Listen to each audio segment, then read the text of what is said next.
The following program was made possible by the generosity of those who have determined to hold fast to the true Roman Catholic religion, as expounded by the Roman Catholic Church before the disasters of Vatican II and the so-called New Mass.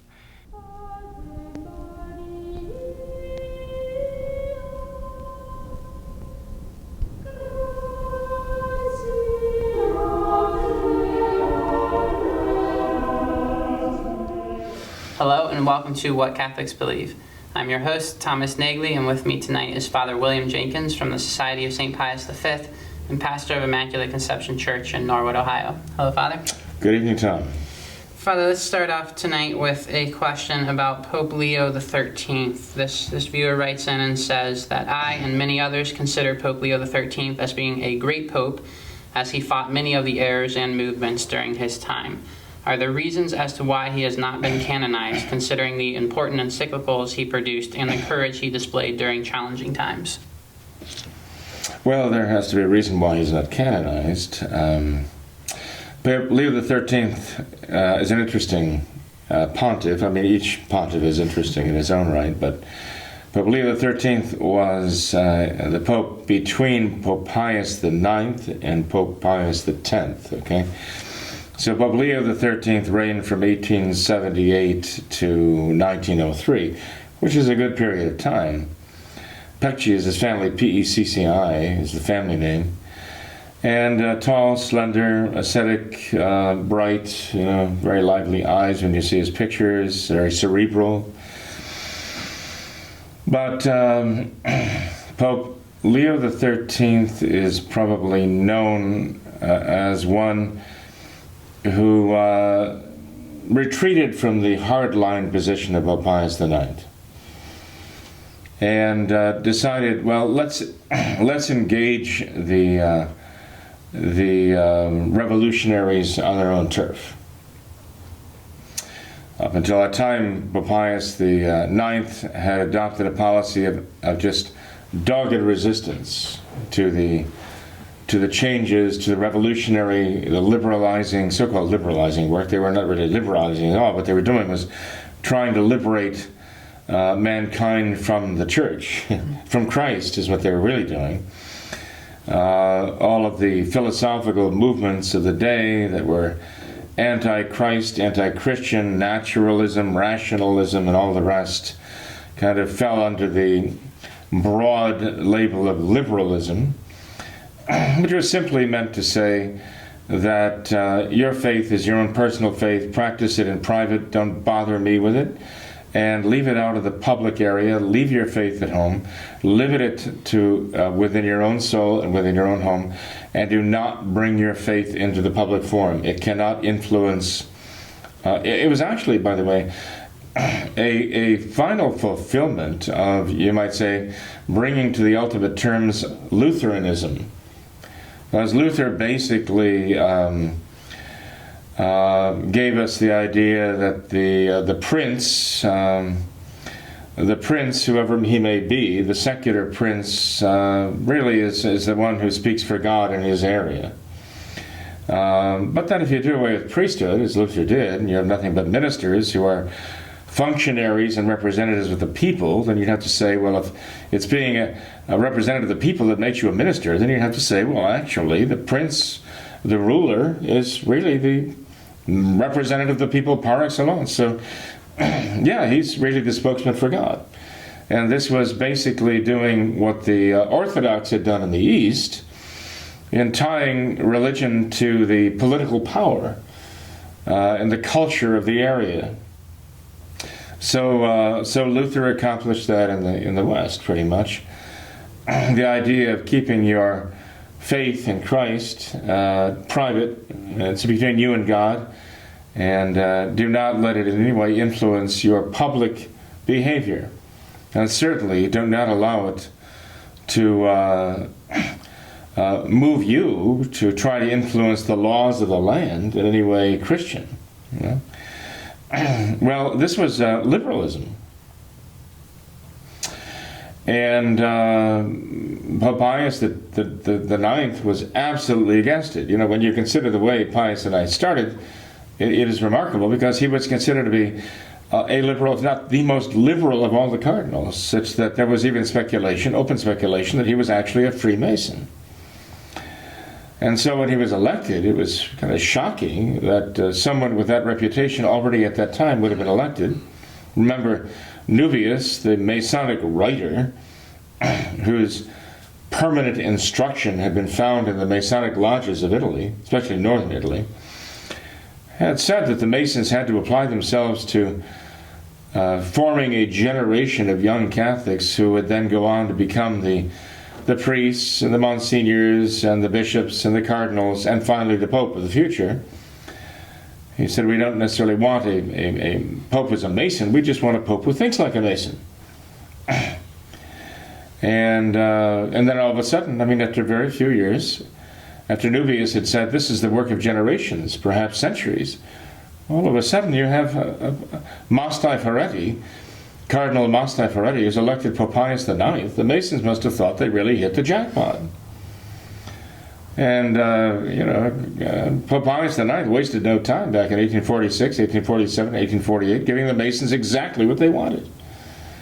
They overplayed their hand. They plunged a dagger into the layman who Pope Pius IX had established at their insistence as the head of the Papal States, and assassinated him right in the steps of the Quirinale Palace.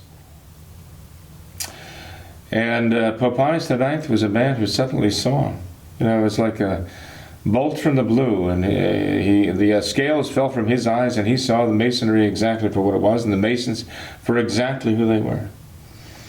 And from that moment on, he became the most intransigent opponent of the Masons, of the Masonic plot in the Church.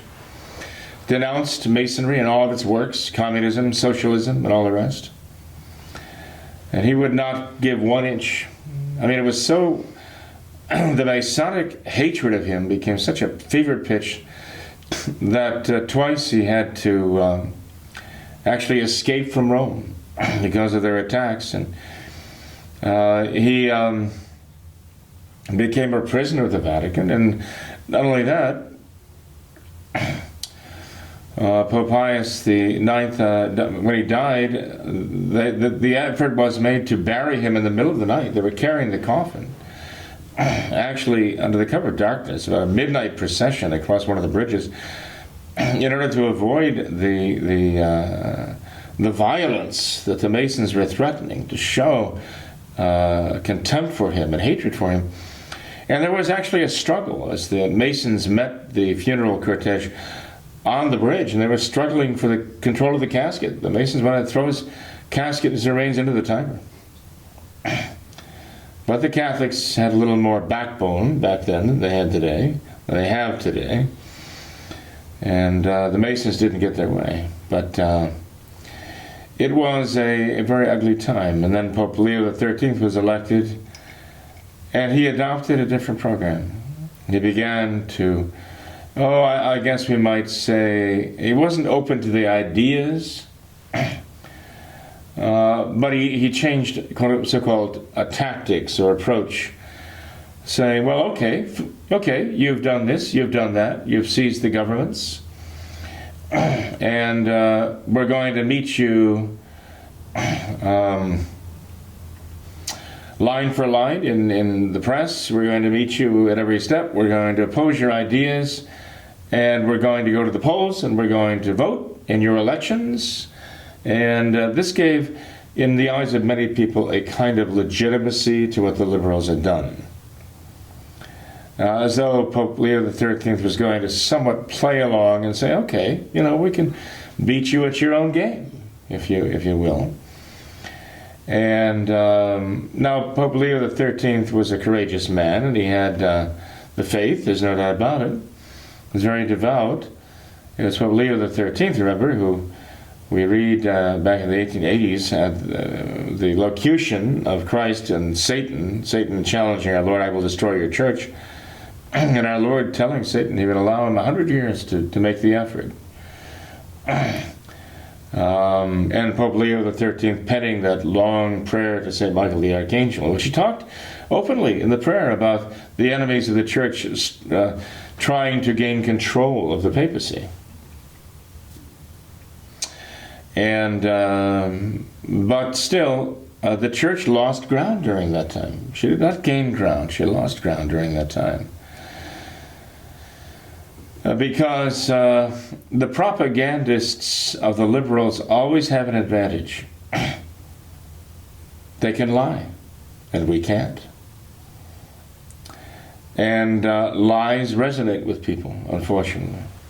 They can lie, they can misrepresent. Even to this day, they have an advantage, you might say, because to us, when we hear liberals lying, and we hear progressives, as they like to call themselves for the moment, because the name doesn't have the stigma that liberal does, but it will very soon. When we hear them selling just bald-faced lies that are just so brazen that we think, how can they do that? Aren't they ashamed? And then we remind ourselves, they're not ashamed to murder babies by the millions. This is what they do. They murder babies by the millions every year around all the world. A lie? What's a lie to them? You know? It's nothing. They applaud themselves. The better lie they can craft, the greater the hero they make out of the liar. They think, oh boy, that was a real good one, you know. More power to you.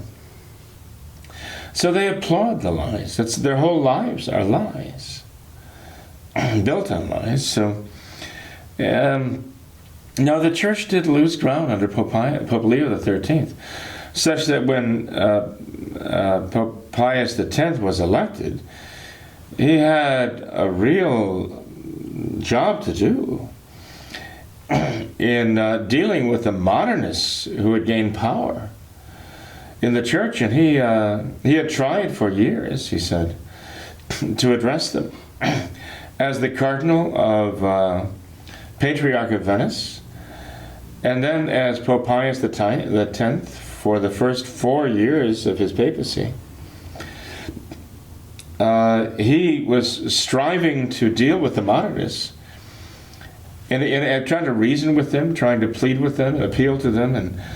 And finally, after 4 years, he was elected in August of 1903, and September 8th of 1907, Pope Pius X issued the encyclical Passionia Dominici Gregis, condemning the errors of the modernists. And he says, starting out the encyclical, he tried very hard to deal with them, to dissuade them. And pride and audacity sat in the modernist house. He said these are their chief characteristics of their personalities. Pride and audacity. And he said it was impossible to get anywhere with them. They're not honest people. You know? Well, between the death of Pope Pius IX and the accession of St. Pius X, you had all those years of the reign of Pope Leo XIII, about 25 years. And the church actually did lose ground. Then you had St. Pius X, who resisted mightily, so much that the enemies of Christ hated Pius X. Those who loved Christ loved St. Pius X. And then after St. Pius X died, you got Della Chiesa, Benedict XV, who was Pope during the war years, World War I, and then Pius XI. And Pius XI was, again, no slouch, you know. Like Leo XIII, he wrote powerful encyclicals condemning the errors of liberalism and rationalism and so on. But when it came to practice, the actual practical steps, there was the dividing line, I think. Pope Pius IX, Pope Pius X, the practical steps in dealing with this, not just thundering against the errors, but taking the practical steps to block the devices of these enemies of Christ and the Church. Pius IX and Pius X, they knew how to do this. They knew exactly how to deal with it. But Leo XIII, Pius XI, there were a lot of disasters for the Church during those reigns. And although they had the faith and they had the right ideas philosophically and theologically, when it came to actually dealing with the modernists and the enemies of the church, it's as though they just didn't really understand how to practically go about it. And the church lost some serious ground. I mean, why would the Cristeros have been so brutally wiped out or attacked so viciously when Pope Pius XI made his peace with the Masonic government of Mexico? How was he taken in by this? There was something lacking in his vision. And the valiant Catholic people of Mexico paid a dear price for that. So, it's one thing. I mean, I think you'd have to say that Pope Leo XIII and Pope Pius XI were good popes in a time that required great popes. And that makes all the difference for the church, Mm-hmm. So I think that's why Pope Leo XIII, well, I mean, who would have canonized him? I mean, De La Chiesa during World War II wouldn't have canonized him. And, the Achille Ratti, Pius XI, I don't know if he would have had an opportunity to do so if he even thought of it, Pope Pius XII, again, I just, not that I'm an expert on the subject by any means, but I just didn't see it happening, and it didn't happen. So, now we have, or they have Francis up there, whom even they are getting nervous about, and they're trying to plot to somehow replace him because he's blowing the cover on the whole plot, as it were, by being so brazen, so blatantly out of control, that even the liberals who put him in, even the modernists who put him in, are getting nervous about him. He's such a wild card that even they would like to find somebody a little bit more. I mean, they don't want to find anybody more Catholic than he is. They just want to find somebody who has a different approach, who's not going to raise hackles and raise the alarm. People around the world, as Francis is doing. But in this case, I don't think you're going to find real Catholic popes canonizing Pope Leo XIII for his historic and let's say heroic resistance to the enemies of the faith, but because of what he wrote upholding the faith and condemning in principle modernism, you're not going to have the modernists canonize him either. Right. So I just don't think that he was really the stuff of. He wasn't the modernist hero to be canonized by them, and he certainly wasn't the Catholic hero in practice to stand his ground, stand in the breach, take the arrows of hatred of the world, and be an St. Pius X, certainly, by any means. And, if I was speaking of popes being canonized, it seems that's, the visible head of Christ's church. That's pretty much the most dignified office that a human being can possibly hold. And so the requirements for that, with all this authority, is going to be some serious responsibility. And it seems like there's some serious requirements for a pope to be canonized, a saint. If you think of the first however many popes, the terrible things that they suffered, all the martyrdoms that they suffered. And then we had Pius V and all the tremendous things that he did. And I believe he was the last pope canonized before, 4 centuries before Pope St. Pius X was canonized. So it seems that it takes an absolute great pope, like you said, not just good popes, someone like Leo XIII or these other popes who may have been very, very, very good popes, but not these great popes, which is what it seems that it would take to be canonized. But let's move on. Right. Well, Tom, that's right. And if a priest is supposed to be in the illuminative way of the spiritual life before he's ordained, and you expect priests, that are priests for St. John Vianney or St. John Bosco, but they're not. And you elevate the responsibility from that to that of a supreme pontiff, vicar of Christ on earth, and what is it demanded of them? Yeah. Oh yes, every little failing and weakness is going to be magnified, just under the microscope. It's going to have serious consequences. So there's a huge responsibility, and no wonder St. Pius X, when he was elected, said in his first encyclical that he was not, mortified, was not humble, but he was terrified. Yeah. He was terrified of the responsibility. He explained why. He thought the Antichrist might be in the world already or about to come. He referred to St. Paul's second epistle to the Thessalonians, chapter 2, as saying that he actually had an honest-to-goodness fear that he would be one who would have to then or very soon confront the Antichrist and the power of the Antichrist in the world.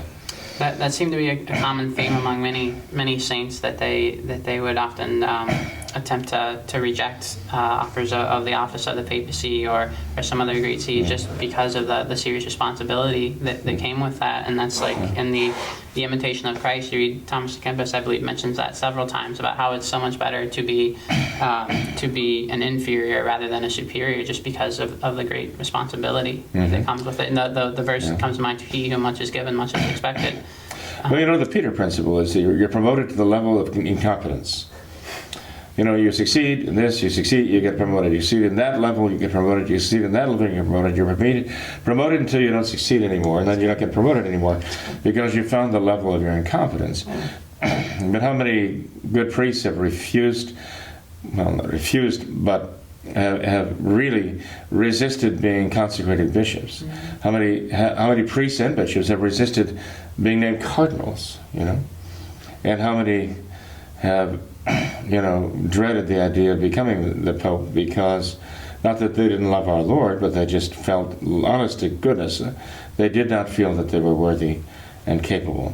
And then you had Pope Celestine V, who actually resigned because he had been elected, felt he wasn't doing a very good job because he didn't have the practical sense to actually govern. He was great as a saint, but he felt he didn't have the talent.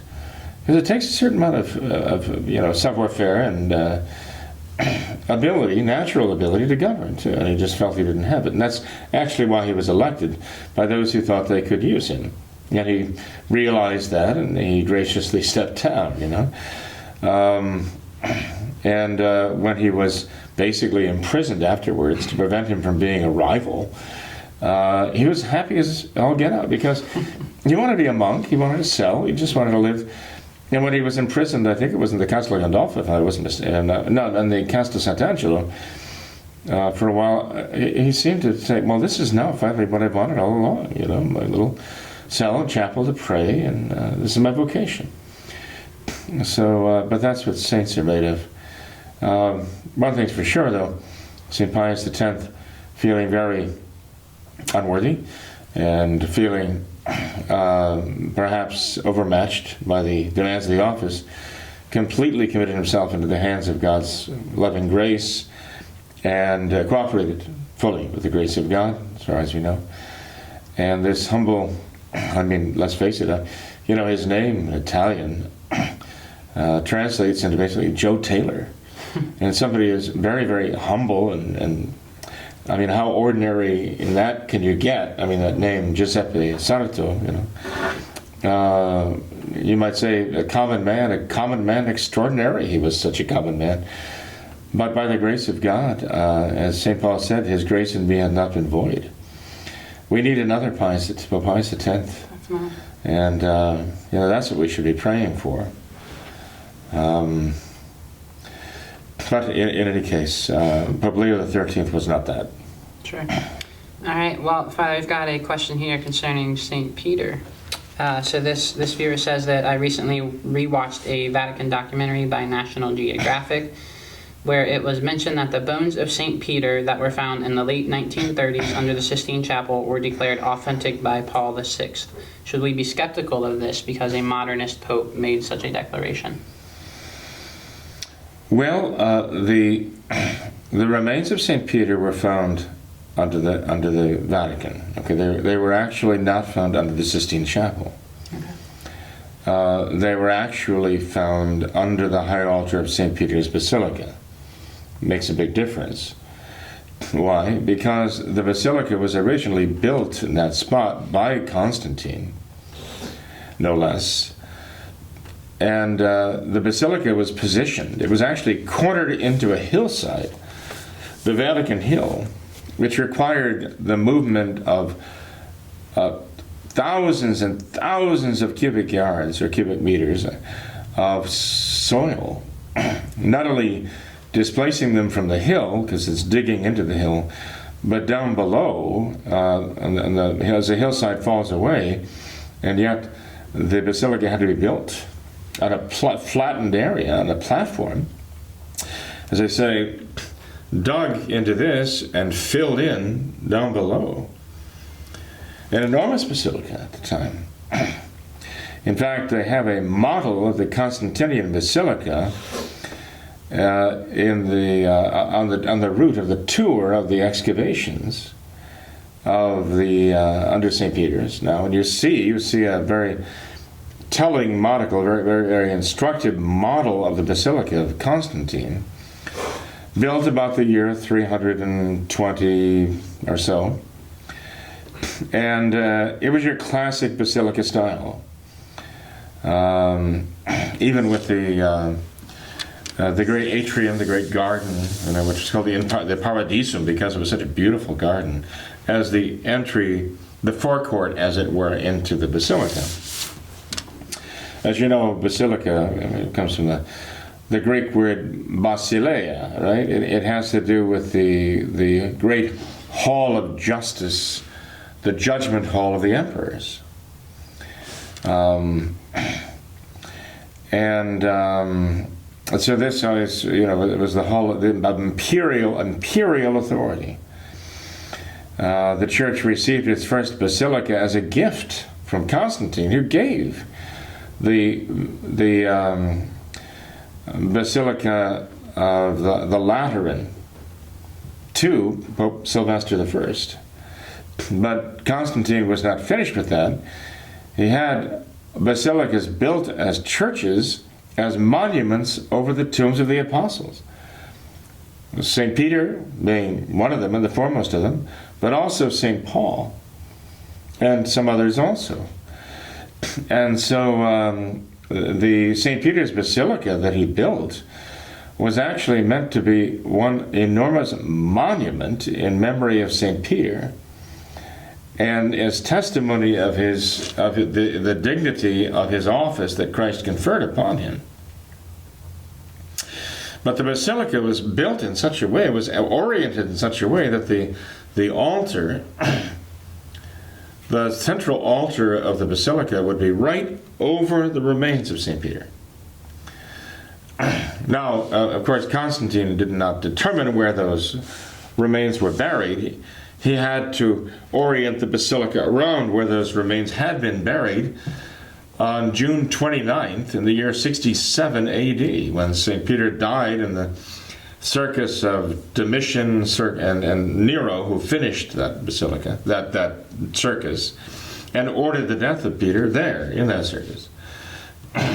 And we know that, at least we have very good evidence to be convinced that at the end of the day, as St. Peter's lifeless body hung inverted on that cross, that his body was taken down by Greek Christian slaves who were used for that very distasteful task of cleaning out the gore. And they carried the body of St. Peter up the hill of the Vatican, which afforded a certain amount of cover for them because of the hypogea, the above-ground tomb monuments that were built all over the wall, all over the side of the hill. And so they could go through the narrow passageways with the body of St. Peter, and without being observed, especially in the light of dusk, the setting sun at the end of the day's games. And they went beyond the uppermost hypogea, maybe, 200, 300 feet beyond, and they buried the body of St. Peter there on the Vatican Hill, used some terracotta slabs to, line the inside of the opening, and actually one of the slaves scratched in the Greek letters Petros, Peter, just crudely scratched there, and they sealed the tomb and then hurriedly went back to work. and evidently nobody noticed their absence. And as time went on, the above-ground mausolea, more and more were built up, farther up, creeping up the Vatican Hill, until they were finally ready to overrun the spot where St. Peter's body was buried. It was very well known by Christians. I mean, the Christians were already coming there from around the empire to visit that grave of St. Peter and to ask St. Peter and St. Paul to pray for them. Truly earliest testimony of the earliest Christians to the idea of the saints praying for us here on earth. So during a time of peace, one of the popes, actually, probably, what was it, late 2nd century, actually bought that ground.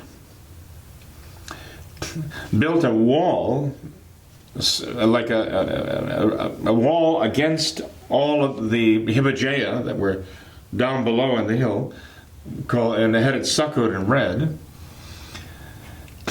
and actually built a marble monument right over the spot, because the wall now was backed up against the monuments, and right at the base was where St. Peter was buried. A marble monument was built. It looks like an altar, a slab on 2 pillars, but it was too high. These pillars are about 6 feet high, so no one would offer Mass there. It was like a canopy over the tomb of St. Peter. And we actually have the testimony of a priest, Gaius, who visited and wrote about it back then. And to this day, I mean, it's sometimes referred to as the trophy of Gaius. Tropheum, meaning like the monument that Gaius wrote about for St. Peter.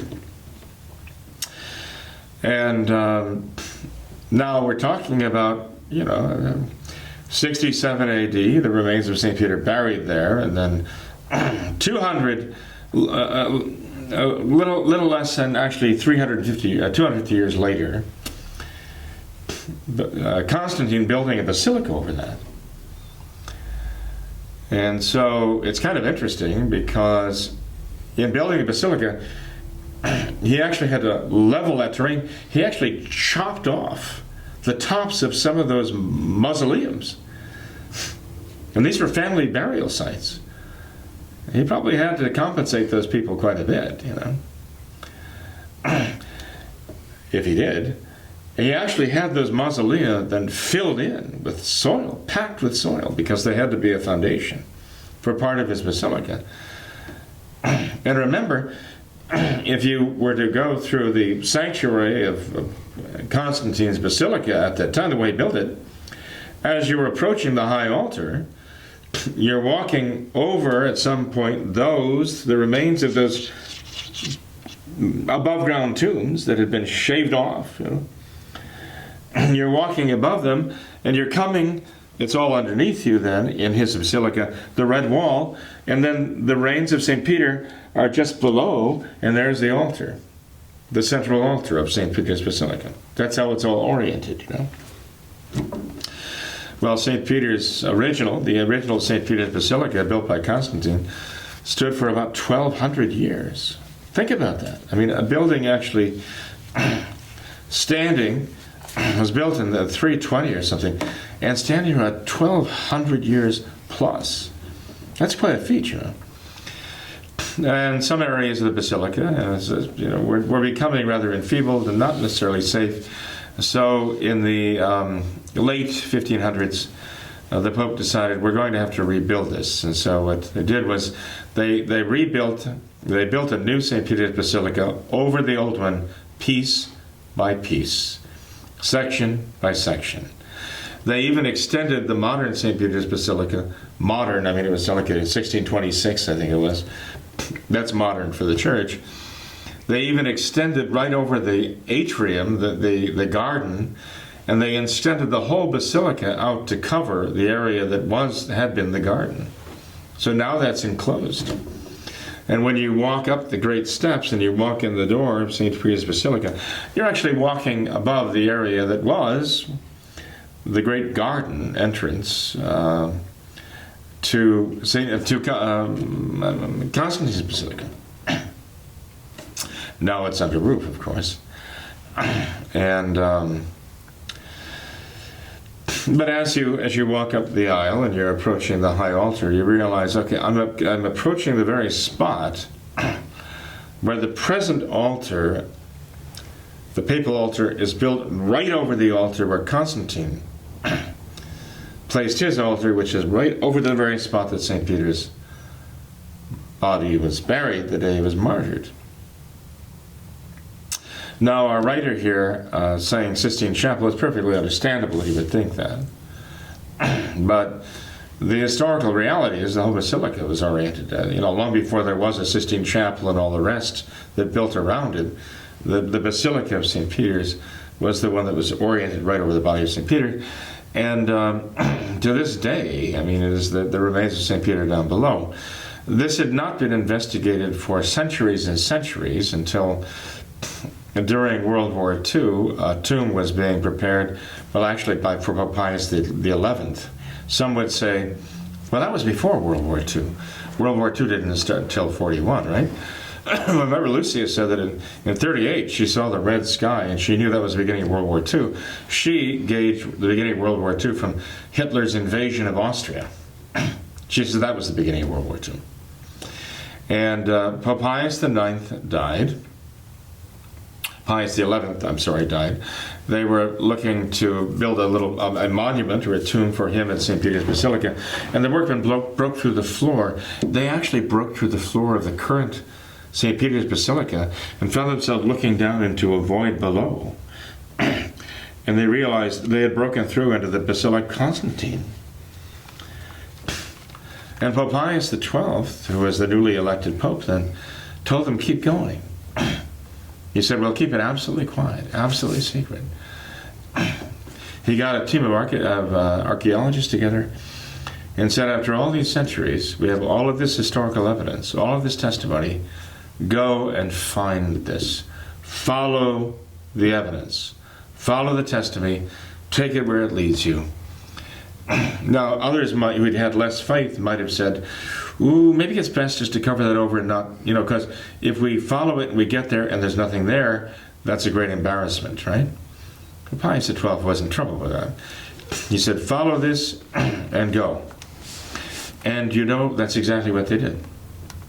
Great archaeologists such as Margherita Balducci, a woman leading the team of archaeologists, this whole study, and others too who are members of the team, followed the historical clues they went through the Basilica of Constantine down to the level of the Vatican Hill. We're talking about meters underground now. It's like digging tunnels, And to lay bare the ground that was above ground and what it was in the open air under the sunlight back in 2000, the year 67 AD, they actually dug their way among these tombs that had been covered over since the year 320. They'd been in their absolute silence and darkness all that time. They not only dug their way down to the walkways among these tombs, they dug their way to the doors or the entranceways. They dug into the tombs. They dug them out. They had to, shore up the basilica above them, because they were under a lot of tons and tons of soil at this point and construction. But they actually shone the light of day, or at least their lights, on frescoes that had been covered over for centuries and centuries. Hadn't been viewed by any human being for centuries and centuries. I'd say they had slept all those centuries. They found the burial urns still in place. They found all of this. It was really very remarkable. So it became known as the necropolis, the city of the dead. And they were digging in one direction down this what was a pathway or a sidewalk, and they came to a marble slab, and a white marble slab about the Vatican, about near the Tiber. They realized that they were on exactly the right track, but somehow they learned, they discerned from this that they needed to reverse the direction and go the other way. So they began digging in the other direction, and lo and behold, they encountered the red wall. That was very significant. They knew it should be there. When they found it, it was kind of a eureka moment, you know. And remember, they're not digging with picks and shovels, they're digging with teaspoons sometimes, so they don't lose anything. I mean, this was a lot of work, a lot of careful work. They didn't dig through the red wall, they dug around it. And around the other side of it, well, the hypogea were over here, so they knew it was on the other side, right? The tomb of Peter, you know, the trophy of Gaius. And there it was, broken down. It was all broken down. It had been covered over, just made part of the degree, the foundation for what was built above it. And they entered into the red wall. They dug down below the red wall. They expected to find the remains of St. Peter. And you know what? They found all this graffiti, all these scratchings with in Greek and Latin. They had to be deciphered because they were so dense. I mean, these were obviously this was the work of centuries, hundreds, thousands of visitors to that spot who were scratching anywhere they could find, even using some of the scratchings of people before them to add their own letters. Margherita Balducci wrote a volume deciphering these, and they all had to do with St. Peter, you know, his remains, and seeking prayers. They didn't find the remains of St. Peter, though. Strange. Very disappointing. It's like, well, this should be here. Where is it? It's not here. There's an emptiness there. There's nothing there. Oh, they had found other things down there. One of them was a wooden box that they thought looked so nondescript. It was actually kind of set into a niche in the wall. They made note of it, put it away, took it to the Vatican archives or whatever, or the archaeological office, put it away. It took them a while to get to it. They didn't think it was of very great importance because it was not 2,000 years old. But when they opened it, they found what they were looking for. The shards of bone. They found some purple cloth, remains of purple cloth, which was the sign of royalty. Maybe some gilding too. Something that showed that this was very special, the remains of someone very, very special. And they found other indications too. There was enough of the remains left that they could actually do some forensic studies on the person whose bones they were. And now pretty much the whole honest Christian world understands these are the remains of St. Peter. As to why they wound up in a wooden box tucked into the wall, there's a whole story, and you know I'd be more than happy to go into that, but we shouldn't right now. It would not be prudent. But for those who are interested, I mean, this is really a detective story of the utmost level. You know, this is top level detective story here. And interestingly enough now, oh, by the way, let me just finish this up. This is the definition, this is the destination for our students when they go over to Rome. They have to go here. They have to take that tour of the Scavi and the excavations under St. Peter's. 1 year, I was too late. I gave only 4 months. Because of the uncertainty of the trip, I had only 4 months, and it was impossible to get reservations. The only consolation I had was 1 other year, shortly thereafter, when I had succeeded in getting reservations for us. I found out that nobody else at that point could get reservations. There was even a young lady who was a guide through the excavations, and she could not get reservations for her and a couple of her friends, even though she was one of the guides. So I felt that we were very fortunate to be able to do this. But one has to book these months and months in advance. They're only allowed to take a total of 300 people down in a week in groups of 12. They say 12, often they'll take up to 15, but it's a real stretch, you know. They don't like to take 15 because they're afraid of the damage of just bringing people through. I mean, it takes a lot of maintenance and upkeep. Let's face it, I mean, people breathing and all the rest, I mean, it affects what they're doing there. But finally, they take you through the whole. What they do is retrace the steps of the archaeologists, essentially, and they explain what they found and where they went from there. So it's very instructive. But they finally take you to the remains of St. Peter, and they show you the vials. They have these specially sealed, clear containers, multiple containers where the remains, the bones of St. Peter, are actually visible. And they actually invite you to pray there, which of course we do. They take you then to the Clementine Chapel, where St. Pius X was kneeling in prayer when Cardinal Mary del Val found him, when they got voted in as Pope, you know. And he's kneeling there right to the bones of St. Peter. You know? So, very appropriate.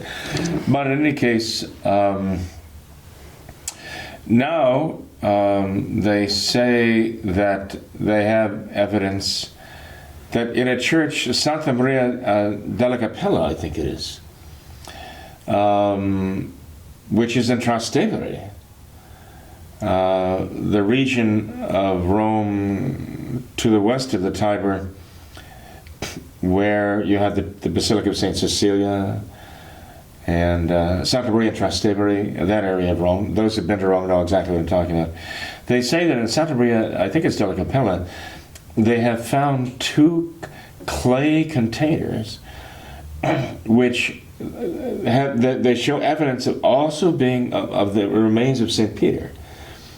Could this possibly be? Well, yeah.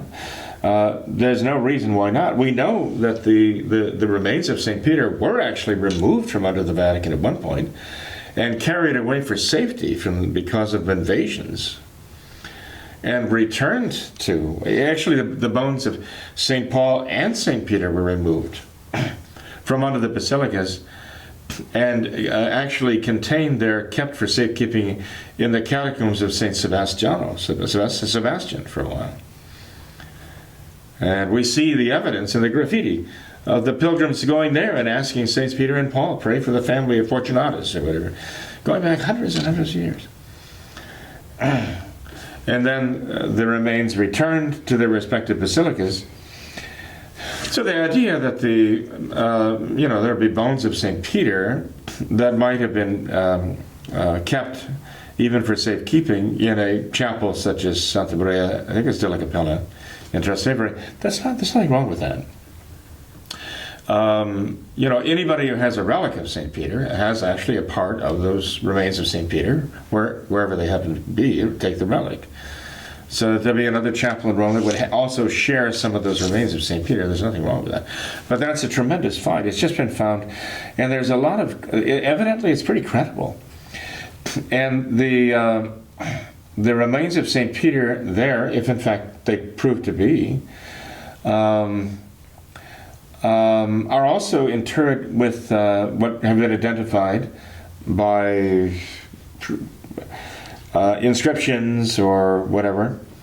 The remains of early popes Cornelius and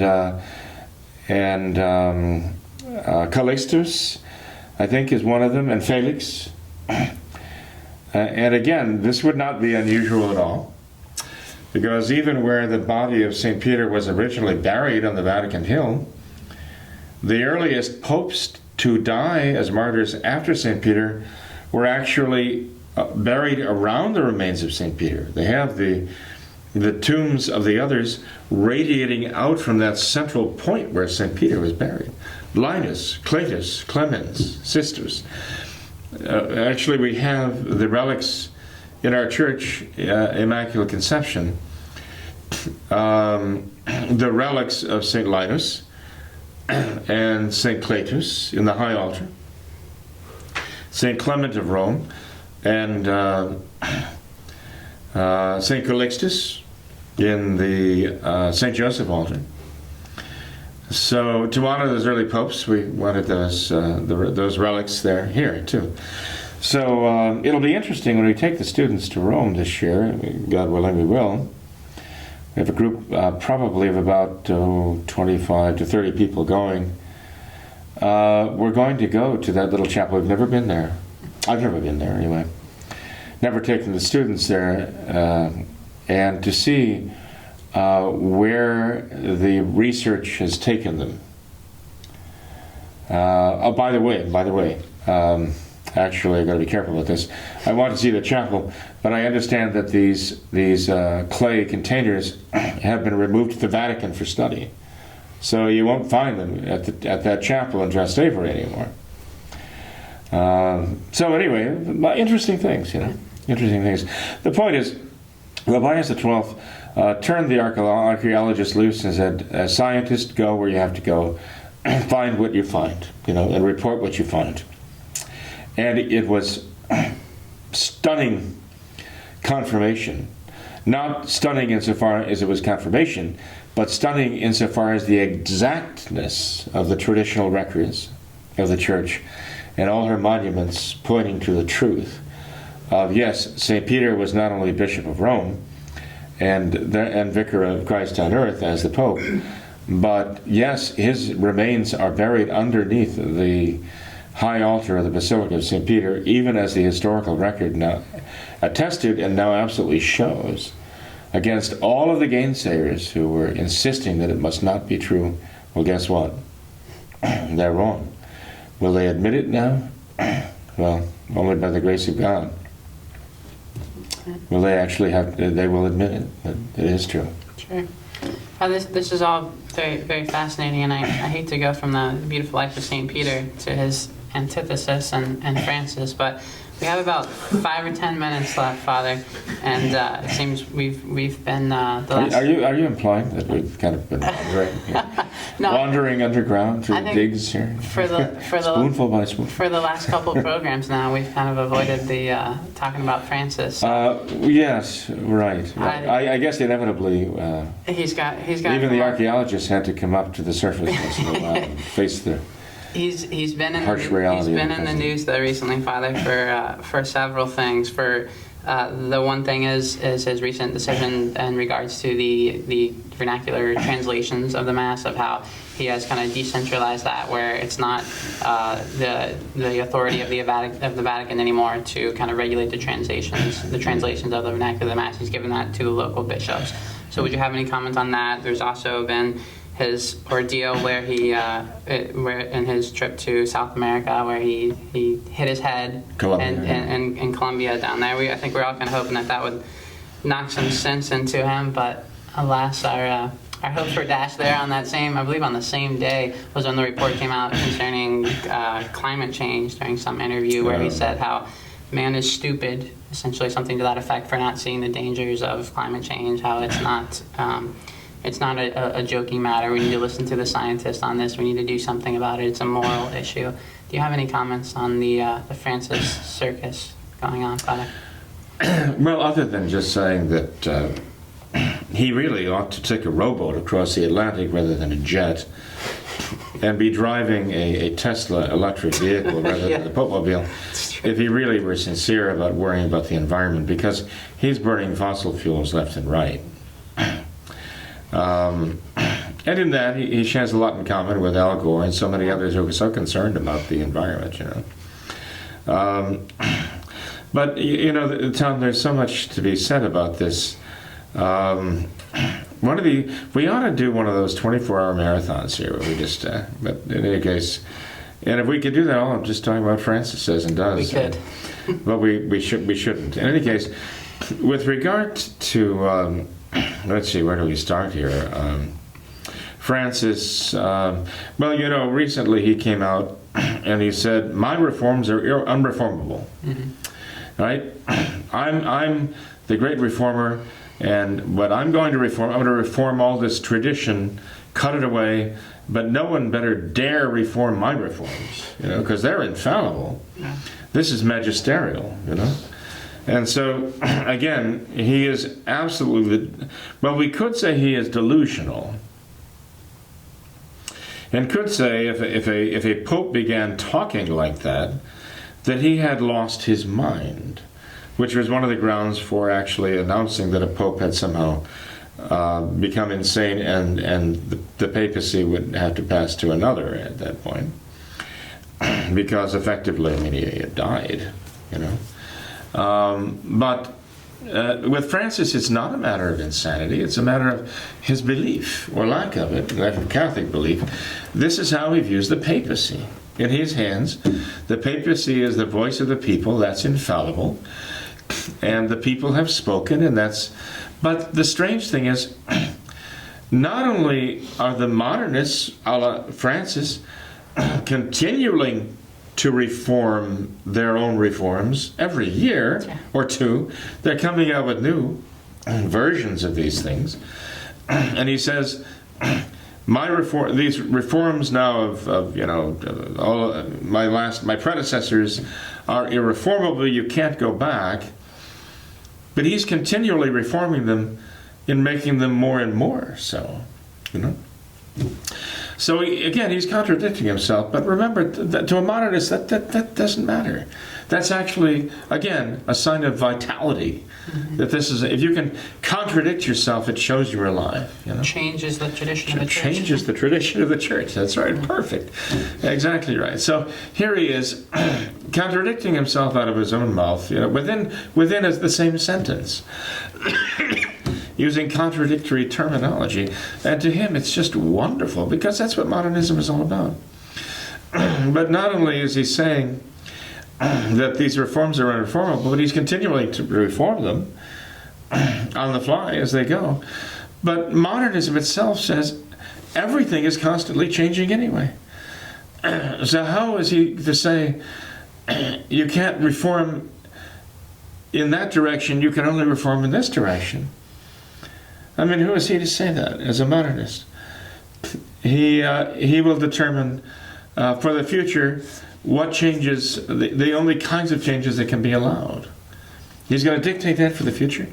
He's going to dictate that to his modernist successors, to the world of the future, to the generation with its own concept of God and so on. Who does this man think he is? Well, unfortunately, there you get into the delusional part of modernism. But in any case, it's such utter nonsense. It's hard to believe anyone would take him seriously at this point. But they do. Some people do. And then he goes into this thing where he talks about, what was the first thing you mentioned there? I'm sorry. With the translations. Okay, thank you. Now he's going to have the translations. So remember, Cardinal Sapir said back in the 1980s, maybe even the 1970s, in L'Osservatore Romano, there was published a statement that he made. He was the head of the Congregation for the Doctrine of the Faith. He said, look, with all of these translations out there, we cannot vouch for their validity. We can vouch for the Latin original of the new Mass and so on, but we can't vouch for the validity of the translations. That was like a thunderbolt, telling the Catholic people of the time that the Vatican cannot guarantee that the translations that are being given are even valid. Well, did they even care? I don't know at that point. Some of them did. But this is how far things had deteriorated. Now Francis is saying, basically, he's turning everything over to these bishops' conferences. They're going to produce their own translations. The Vatican is not going to screen them for validity, for doctrine, for theology. No, Francis is just continuing in his rampage to destroy the Catholic Church, or what's left of it now, as an institution, by taking the authority that the papacy should have and just dispersing it to others who don't have it, at the same time arrogating to himself authority that the Pope doesn't have, that no Pope ever had, and can't possibly have, to dismantle the traditions of the Church. So this is man, I mean, if this man doesn't meet the definition of an anti-Pope, because he represents the anti-papacy, as the Church has always understood it to be. But in any case, he's going to turn this over to the bishops' conferences now, when it's already been stated by one of the central functionaries of the change agents of the modernists, way back at the origins of this, that the Vatican can't vouch for the validity of this, and Francis is just saying basically, who cares? We're going to let them take it from here. You know, in other words, we just let them take care of it and handle it. We don't have nothing to do with it. Well, okay, fine. You know. So, I mean, at what point does he simply abdicate, you know? If he's abdicating responsibility. Well, anyway, you get the point. So, this is just another large step down the path of modernist chaos. That the ringmaster of modernism, Francis, I mean, they talk about the evil clowns now. I mean, well, okay. What's the next thing that mentions here? With climate change, how man is stupid for not seeing the... Okay, so man does not see climate change, okay. Well, let's just... what if we all said, the problem is not climate change. The climate is constantly changing. Constantly changing. We have records of that, scientific records.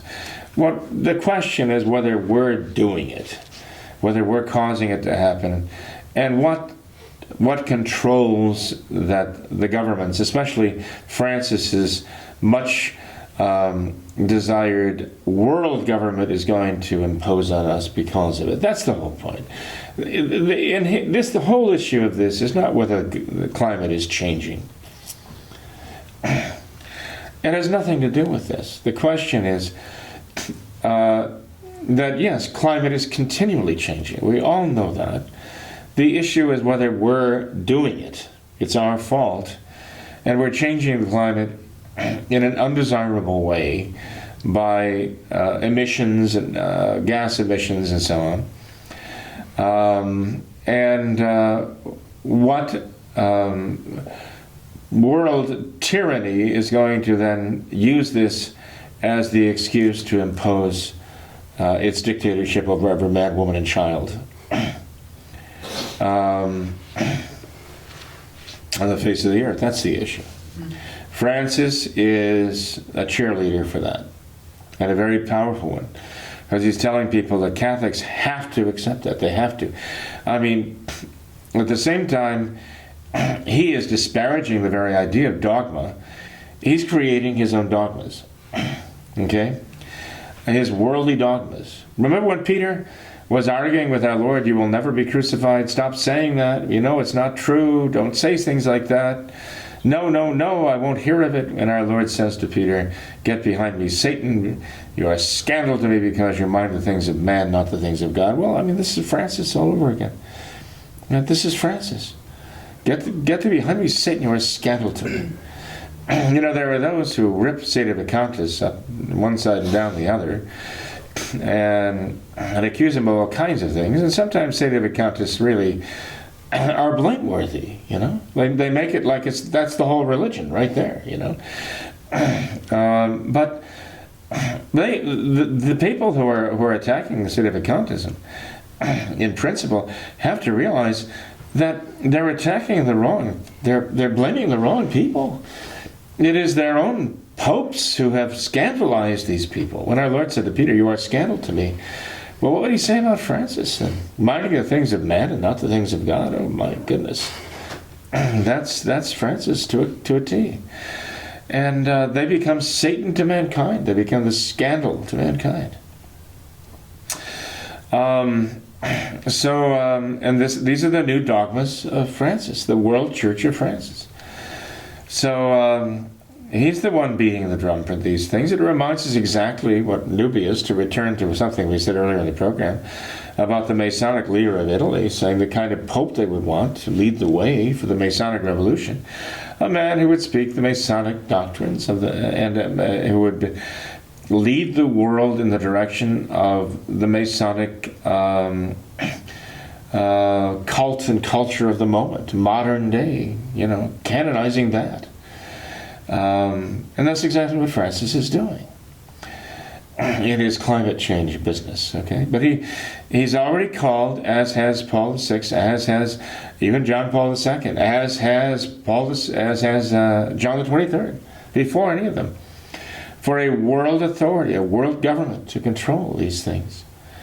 And don't think the Novus Ordo Catholics, the New Order Catholics, an oxymoron if ever there is one, who are following Francis in this and hearkening to his voice, don't think that they're not falling in line with this new orthodoxy, which is the old unorthodoxy or heterodoxy. They're falling in line with the idea, yes, we must get in line with the global warming one-worlders now if we want to be loyal followers of Francis. So he's the point man for the enemies of Christ in the world today. He's the point man for the enemies of the Church, the Catholic Church, and the traditional Catholic faith in the world today. He is supposed to get the Catholic people, or those who still want to be, even if they don't even know what it means anymore, following him in this great revolutionary anti-crusade toward the one world government, the one world religion. And that's exactly what he's doing. Mm-hmm. Father, recently in the program we mentioned Pope St. Pius X. We just recently celebrated his feast day too, and I think that it's so telling to compare and contrast him with Francis. One of the first things that Pope St. Pius X did was issue reforms of church music. He was so intent on doing his papal duty and actually, ensuring that every note of music that was played during the Mass was appropriate and fitting. And now here we have Francis who says, I don't even care what language you say Mass, I don't even care what you say, it doesn't even matter, up to you, whatever you go for it. Well, he's already said he's against doctrine, he's against dogma. Yeah. These are not of importance to him. In fact, he's going to condemn the whole idea. Yeah. But again, modernists do. They condemn dogma because they're unchangeable truths. And to a modernist, that whole idea is abhorrent. They deny there even exist such things, and they say that these are the things that are against the ongoing religious experience that drives the evolutionary process, the spiritual evolution. Dogma is the enemy. Dogma is like the poison. You have to destroy dogmas. Dogmas are there to be destroyed. And so no wonder he doesn't care if they're reflected in these.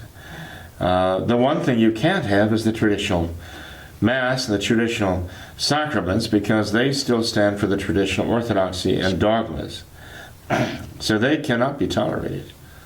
Father, I thought it was so telling too in his interview on climate change, where he talked about the scientific consensus on this matter and said how we need to listen to scientists on this, and how climate change is true because scientists say it is. And that just tells you right there that he has no concept, no grasp of truth. Truth is the consensus, basically. It doesn't matter. And Tom, good point. Read Pascendi. Yeah. This is what he's saying. Yeah. He's saying that the Church in her teachings must be subject to the governments of the world, the civil authority, and must be subject to science. Her teachings must be subject to science. It's just astounding that Father, even just, I believe it was today on Rush Limbaugh on his program, he talked about this, of how there's no such thing as a scientific consensus. It's either true or it's not true. It doesn't matter if 100% of all the scientists in the whole world say something is true. That means absolutely nothing if it's not actually true. There's actually real objective truth. But that's totally foreign. That idea is totally foreign to Francis. No, unfortunately, you're right, Tom. And again, it gets back to the sadness that people are actually following that. Yeah. As though that is the voice of Catholicism in the world today. What a tragedy. that the enemies of the church consider that Catholicism. That the adherents, would-be adherents, consider that to be the voice of Catholicism today. I'm telling you, in Francis' mind, it's not the Roman Catholic Church; it's the Roman Catholic circus. And to say that he's the ringmaster is being generous, because he plays the part of the clown so often. But I mean, when I say this, I mean, it sounds terribly impious and irreverent to say this. I'm just saying what Francis himself has already said. He's already said that people should enjoy the liturgy. That somehow the liturgy has failed. Not the people, the liturgy has failed. If the people don't enjoy the liturgy. Well, what's a circus? Right? Entertain. The greatest show on earth. Francis, well, I mean, maybe Stephen King will cast Francis in some future movie of his. I mean, he's making lots and lots of money over the movie It right now, and with the evil clowns. And maybe Stephen King and Francis. I mean, Stephen King, I think, is very liberal politics. Maybe he'll see that he and Francis can actually really make something really meaningful, or get together and produce some fantastic liturgical experiences where everybody will have a great time, and they'll both get rich doing it. I don't know, but I'll tell you one thing. Neither Francis's words and actions are no more Roman Catholicism tradition than Stephen King's characters in his novels. And so those who are actually following either as for their spiritual enlightenment and to find God in faith, they're lost. Whether they're following Francis or Stephen King, I mean, they're not going to find true faith there. So it might seem very obvious, but unfortunately it's not obvious enough to enough people. So what can I say? I just ask people to wake up and smell the incense, come back to the traditional faith and recognize what they're following and realize it's not Catholicism. It's not the Catholic Church. It's not Christ. Right. We read that article last week, Father, about this Catholic writer who mentioned someone bringing their dog to church, a Novus Ordo church, and he thought that was a perfect symbolism of how he said the modern church is going to the dogs. And I think that... Hey, take it easy. I mean, on dogs. Take it easy on the dogs. The dogs have never sinned. Yeah. Did they give the dog communion? Did they give the dog the wafer? Who knows? I mean, would Catholics even react today? Would they think, oh, isn't that cute? Probably. Some of them might think, oh, isn't that sweet? And actually, I could make a case. It would be far less evil than giving communion to Bill Clinton. Yeah. Wow. That's a scary thought. Yeah. Right. Well. So, I mean, sad as it is, this is what it comes to. The dog might have been the most devout person there. The prophet Isaiah talks about the ox and the donkey recognizing it's their master in the manger, but not the people, And there are examples in the lives of the saints of donkeys kneeling down, as it were, before the Blessed Sacrament, while the people are scoffing about. So, here's Francis, who says as a boy he used to mock the Mass even while he was serving it, trying to trip up the priest in the prayers, making a big joke out of it. Well, guess what? Now he's doing that professionally. Congratulations, Francis. You made the big time. Now you can really make a mockery of the liturgy. And well, anyway, I know we could go on and on about him because he goes on and on. Every time he flies from one place to another, he gives the press free rein to ask questions. And it's one bêtise after another that he comes out with. But, you just have to pray for the people to have the scales fall from their eyes and recognize that, even those who have a hard time emotionally accepting the reality, because it shakes them, they eventually have to realize, well, whether it can be or it can't be, it is. The fact is, it is happening.